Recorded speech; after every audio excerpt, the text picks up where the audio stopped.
श्री शिवाय नमस्तुभ्याम। हर हर महादेव। छत्तीसगढ़ राज्य के रायपुर के धमतरी रोड सेजबहार में गुरुजी पंडित प्रदीप मिश्रा जी द्वारा श्री शिव महापुराण कथा आज 30 दिसंबर को पूर्ण हो चुकी है। कल साल का अंतिम दिन मतलब 31 दिसंबर है और मंगलवार का दिन है और इस दिन आपको अपना कोई सा भी व्यापार हो उसमें दिन दुना रात चौगुनी वृद्धि के लिए एक विशेष उपाय करना है। यह व्यापार को दिन दुना रात चौगुना बढ़ाने का सबसे सरल और आसान उपाय है, जो कि गुरुजी पंडित प्रदीप मिश्रा जी का बताया उपाय है, जिसे आपको इस 31 दिसंबर के विशेष मंगलवार बड़े मंगलवार को करना है। और 2025 रहेगा, वर्ष भर आपको उपाय करने की आवश्यकता नहीं रहेगी, वर्ष भर आपका व्यापार बढ़ता ही चला जाएगा।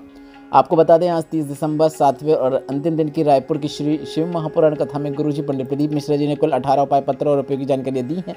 सभी की जानकारी हम आपको इस वीडियो के माध्यम से दे देंगे। अगर किन्हीं कारणवश आपने आज की कथा नहीं सुन पाई है तो पूरी कथा का रास्ता तो आपको इस छोटे से वीडियो से मिलने वाला है। बढ़ते हैं आज की कथा की पहली विशेष जानकारी की ओर। कथा शुरू होते ही गुरुजी ने कहा, सरकारी आंकड़ों के अनुसार आज लगभग 6 से 8 लाख लोग इस शिव महापुराण कथा को सुनने कथा पंडाल में आए हैं। बढ़ते हैं आज की कथा की दूसरी विशेष जानकारी की ओर। गुरुजी ने कहा, शिव पुराण के अनुसार जिसे व्रत करना ना आए, जिसे पूजन करना ना आए, जिसे कोई उपाय करना ना आए, जिसे शिवलिंग पर जल चढ़ाना ना आए, पर अगर वह नमः शिवाय या फिर ओम नमः शिवाय या फिर श्री शिवाय नमस्तुभ्यम मंत्र का जाप भी कर लेता है तो भी भगवान की कृपा उसे प्राप्त हो ही जाती है। बढ़ते हैं आज की कथा की तीसरी विशेष जानकारी की ओर। गुरुजी ने कहा, अगर आपकी पूजन की थाली में कोई चीज़ छूट जाए, आप पूजन की थाली में कोई सामग्री रखना भूल जाएं, अगर आप उस सामग्री के निमित्त मतलब उसकी जगह एक आखा चावल का दाना मतलब एक पूर्ण चावल का दाना रख देते हैं, अर्पित कर देते हैं, वह भी उस सामान के निमित्त एक चावल का दाना जो आपने अर्पित किया है वह भगवान स्वीकार कर लेते हैं, भोलेनाथ स्वीकार कर लेते हैं और उस पूजन को भोलेनाथ स्वीकार कर लेते हैं। पर ऐसा आपको भूलवश ही करना है, मतलब भूलवश कोई चीज़ छूटी है तो ही आपको ऐसा करना है। और एक चावल का दाना आप कोई भी सामग्री के निमित्त अर्पित कर सकते हैं, जानबूझकर ऐसा नहीं करना है, गुरुजी ने कहा है।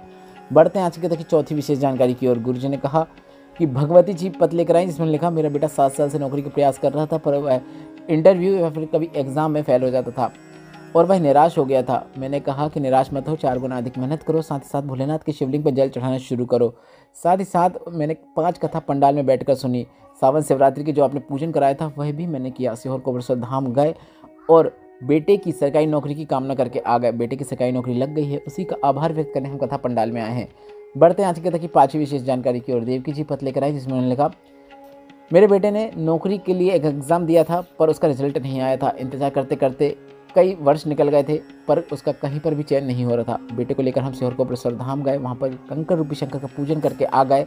कथा पंडाल में बैठकर कथा का श्रवण किया, बेटा ऐसा ही बन गया है, उसी का आभार व्यक्त करने हम कथा पंडाल में आए हैं। बढ़ते हैं आज की कथा की छठवीं विशेष जानकारी की ओर। कालिंदी जी पत्र लेकर आए, जिसमें उन्होंने लिखा, 12वीं पास होने के बाद नौकरी की तैयारी में लग गए। मेरे मन में बहुत दृढ़ संकल्प था कि भोलेनाथ पर विश्वास रखूंगा, कड़ी मेहनत करूंगा, साथ ही साथ पशुपतिनाथ व्रत करूंगा और बाबा कहीं ना कहीं मेरी नौकरी अवश्य लगाएंगे। माँ ने कहा था कि एग्ज़ाम देते रहो, मेहनत करते रहो, सफलता जरूर मिलेगी और आज मैं पोस्टमैन के पद में चयनित हूँ, उसी का आभार व्यक्त करने में कथा पंडाल में आया हूँ। बढ़ते हैं आज की कथा की 7वीं विशेष जानकारी की ओर। लता वर्मा जी पत्र लेकर आई, जिसमें उन्होंने लिखा, 2018 में एग्ज़ाम दिया था जिसका रिजल्ट नहीं आया था। 2022 में एग्ज़ाम दिया जिसमें ग्राउंड टेस्ट में पास नहीं कर पाया। मेहनत अधिक करी और साथ ही साथ 1 लोटा जल चढ़ाना शुरू किया। बाबा की कृपा से एसआई के पद में चयनित हो गया हूँ, उसी का आभार व्यक्त करने में कथा पंडाल में आया हूँ। बढ़ते हैं आज की कथा की 8वीं विशेष जानकारी की ओर। आरती जी पत्र लेकर आई, जिसमें उन्होंने लिखा, गुड़ियारी की कथा पंडाल में बैठकर सुनी थी। छोटे बेटे की नौकरी नहीं लग रही थी, उसको मेहनत करने को कहा, 1 लोटा जल चढ़ाने को कहा। एग्जाम देने से पहले बेलपत्र की बीच वाली पत्ती में शहद लगाकर उसे शिवलिंग पर चिपकाते हुए एग्जाम देने को कहा। बेटे ने वैसा ही किया और इंडियन नेवी में बेटा चयनित हो गया है, उसी का आभार व्यक्त करने हम कथा पंडाल में आए हैं।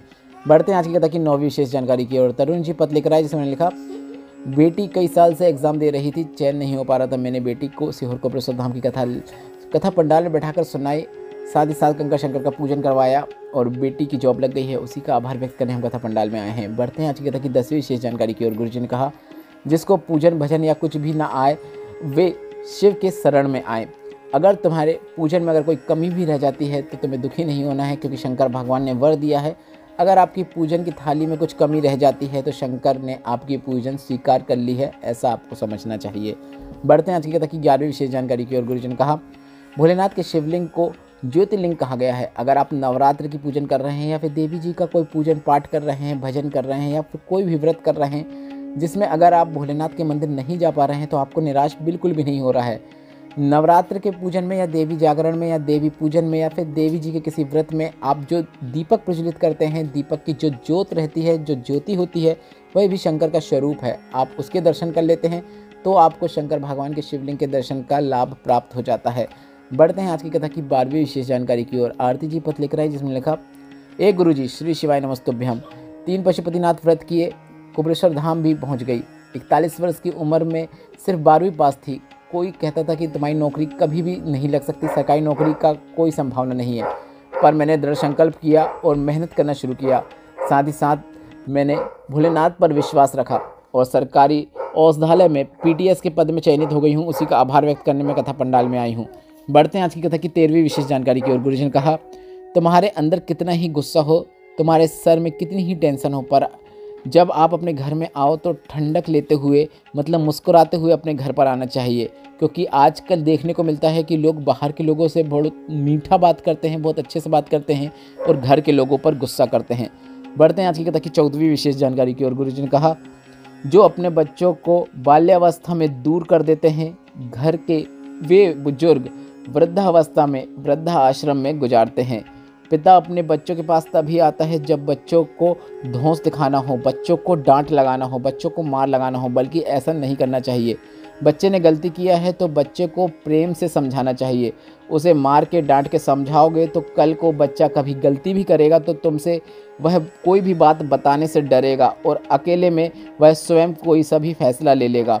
पिता का फ़र्ज केवल ये नहीं कि बच्चों को डांटे, बल्कि पिता का फ़र्ज ये है कि बच्चों को अपनी बात उनसे कहने का मौका दे, बच्चों से प्रेम से बात करें ताकि बच्चे भी अपनी हर बात अपने पिता को बता सकें और आपका जीवन आपको अपने बच्चों के साथ आनंद के साथ बिताना चाहिए।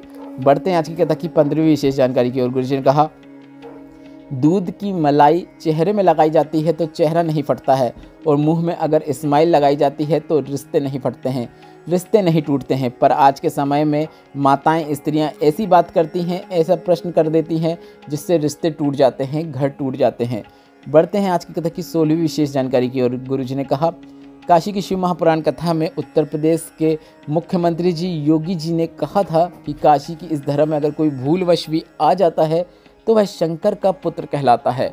बढ़ते हैं आज की कथा की 17वीं विशेष जानकारी की ओर, जो कि एक विशेष उपाय है जो कि गुरुजी पंडित प्रदीप मिश्रा जी ने अपने पिछले वर्षों की शिव पुराण कथा में बताया था। यह उपाय आपको कैसे करना है ध्यान से सुनिएगा। हनुमान जी के 6 भाई हैं, जिसमें सबसे पहला नंबर हनुमान जी का आता है, दूसरे नंबर पे गतिमान आते हैं और यह उपाय भी आपको गतिमान का नाम लेते हुए ही करना है। आपको 31 दिसंबर मंगलवार के दिन हनुमान जी के मंदिर में जाना है और हनुमान जी के मंदिर में जाने के बाद हनुमान जी के उल्टे पांव का सिंदूर प्राप्त करके ले आना है। स्वयं प्राप्त कर सकते हैं तो काफ़ी अच्छी बात है, नहीं प्राप्त कर सकते हैं तो आप पंडित जी से किसी कागज़ की पुड़िया में प्राप्त कर सकते हैं। जो आपने सिंदूर प्राप्त करके घर लाए हैं, प्राप्त करते समय और घर लाने के बाद आपको दोनों समय गतिमान हनुमान जी का नाम लेना है। मतलब जब आप सिंदूर प्राप्त कर रहे हो, आप ले रहे हो या पंडित जी से ले रहे हो, तब आपको गतिमान हनुमान जी का नाम लेना है प्राप्त करते समय। और जब घर आएंगे तो व्यापार वाले स्थान पर जहाँ पर आपको उस सिंदूर का एक स्वास्तिक बनाना है, वहाँ पर बनाते समय भी आपको गतिमान हनुमान जी का नाम लेना है। गतिमान हनुमान ऐसे स्मरण करते हुए, गतिमान हनुमान ऐसे स्मरण करते हुए एक स्वास्तिक आपको अपने व्यापार वाले स्थान पर बना देना है।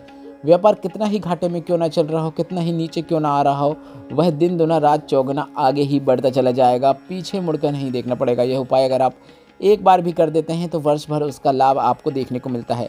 कुछ नहीं करना है, बस हनुमान जी के उल्टे पांव का सिंदूर प्राप्त करके घर पर लाना है और व्यापार वाले स्थान पर आपको एक स्वास्तिक का निर्माण कर देना है और निर्माण करते समय, प्राप्त करते समय गतिमान हनुमान का नाम स्मरण करना है। काफ़ी सरल और आसान उपाय है जिसे आप इस मंगलवार को 31 दिसंबर को अवश्य कीजिएगा। बढ़ते हैं 18वीं और अंतिम जानकारी की ओर। गुरुजी पंडित प्रदीप मिश्रा जी की आगामी शिव पुराण कथाओं की जानकारी इस प्रकार है।